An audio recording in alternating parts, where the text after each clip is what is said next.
Friends, welcome back to my channel. నేను మీ కుమారిని. Today my recipe ఎండు చేపలు, దోసకాయ, టొమాటో కర్రీ. వేడిగా రెడీ అయిపోయింది. చూడండి, చేప ఇలా ఉంది. ఎంతో టేస్టీగా వేడి అన్నంలో వేసుకొని తింటే చాలా బాగుంటుంది. ఇప్పుడు దీని తయారీ విధానం చూసేద్దామా? హాయ్ ఫ్రెండ్స్, నేను మీ కుమారిని. ఈరోజు ఎండు చేపల టొమాటో కర్రీ చేస్తున్నాను. ఇందుకు గాను 100 గ్రామ్స్ ఎండు చేపలు తీసుకున్నాను. ఒక దోసకాయ చేదుగా ఉందో లేదో కట్ చేసి చూసుకోండి. ఒక 2 ఆనియన్స్ పెద్దవి కట్ చేసి పెట్టుకున్న, 2 పచ్చిమిర్చి అండ్ 4 టమాటాలు. ఇప్పుడు ఫస్ట్ హాట్ వాటర్ తీసుకున్నాను. బాగా వాటర్ని వేడి చేశాను.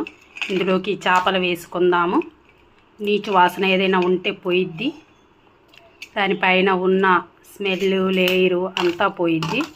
ఈ వైట్గా ఉన్నదంతా పోవాలి. శుభ్రంగా వాష్ చేసి పెట్టుకోండి.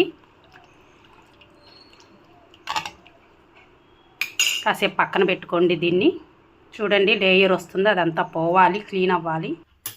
ఇప్పుడు స్టవ్ ఆన్ చేసి దానిపైన బాండీ పెట్టుకున్నాను. అందులో 4 టేబుల్ స్పూన్స్ ఆయిల్ వేసుకున్నాను. నాన్ వెజ్ ఐటమ్స్కి ఆయిల్ ఎక్కువ పట్టిద్ది. ఇప్పుడు ఇందులోకి ఆవాలు, జీలకర్ర వేసుకుందాము. చిటపటమనేంత వరకు వేగనిద్దాము. చూడండి, చిటపటమంటున్నాయి. ఇందులో ఆనియన్స్ వేసుకుందాము. పచ్చిమిర్చి కూడా వేసుకుందాము. ఒక 2 సెకండ్స్ వేగనిద్దాము. ఇప్పుడు ఇందులోకి దోసకాయ వేసుకుందాం.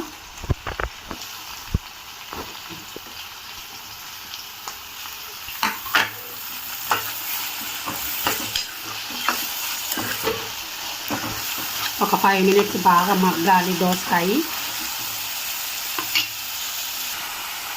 ఇందులోకి కొంచెం దొడ్డుప్పు వేసుకుందాము. కొంచెం పసుపు, కొంచెం కారం వేసుకుందాం. తగినంత వేసుకోండి. నేను 2 టేబుల్ స్పూన్స్ వేస్తున్నాను. ఒకసారి మిక్స్ చేసుకుందాము.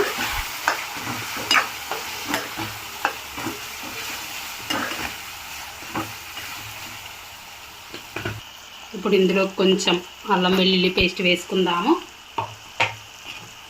ఒకసారి మిక్స్ చేసుకుందాం. ఒక 5 మినిట్స్ మగ్గాలి. ఇప్పుడు ఇందులోకి టొమాటో వేసుకుందాం.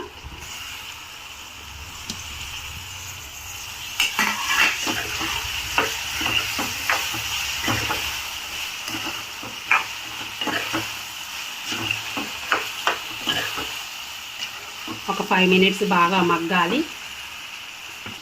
ఇలా వచ్చింది, పైన లేయర్ అంతా వచ్చేసింది. ఇప్పుడు ఇవి తీసుకొని ఒక ప్లేట్కి వేసుకుందాము. ప్లేట్కి తీసుకున్నాను. చూడండి, ఇలా పొడిగా ఉండాలి. పైన వైట్ లేయర్ మొత్తం పోయింది. వేస్టేజ్ మొత్తం పోతే చాలా టేస్టీగా ఉంటుంది. ఇప్పుడు మనము స్టవ్ ఆన్ చేసి దానిపైన బాండీ పెట్టుకొని కొంచెం ఆయిల్ వేసుకున్నాను. ఆయిల్ బాగా వేడైంది. మనం ఇవి కొంచెం ఫ్రై చేసుకుందాము.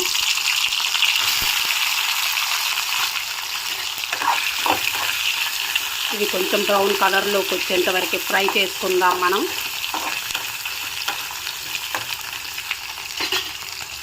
చూడండి, కలర్ మారినాయి, బాగా వేగిపోయినాయి.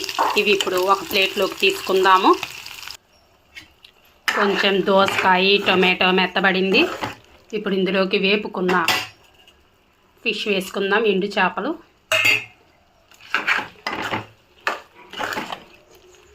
ఒక 5 మినిట్స్ వేగనిద్దాము.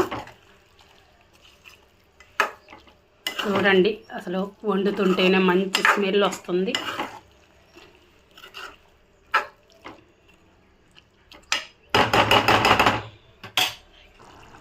చూడండి, బబుల్స్ వస్తున్నాయి. ఇప్పుడు ఇందులోకి తగినన్ని వాటర్ వేసుకుందాము.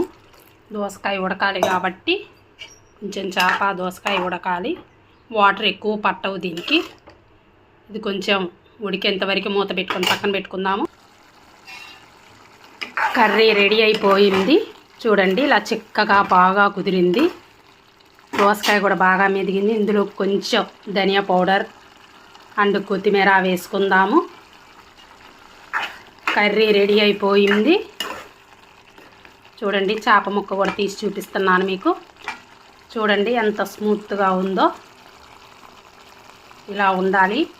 నా వీడియో కానీ మీకు నచ్చినట్లయితే ప్లీజ్ లైక్, షేర్, సబ్స్క్రైబ్ చేయండి. వేడి వేడి అన్నంలోకి వేసుకొని తింటే చాలా బాగుంటుంది. Okay, thank you friends. Bye bye.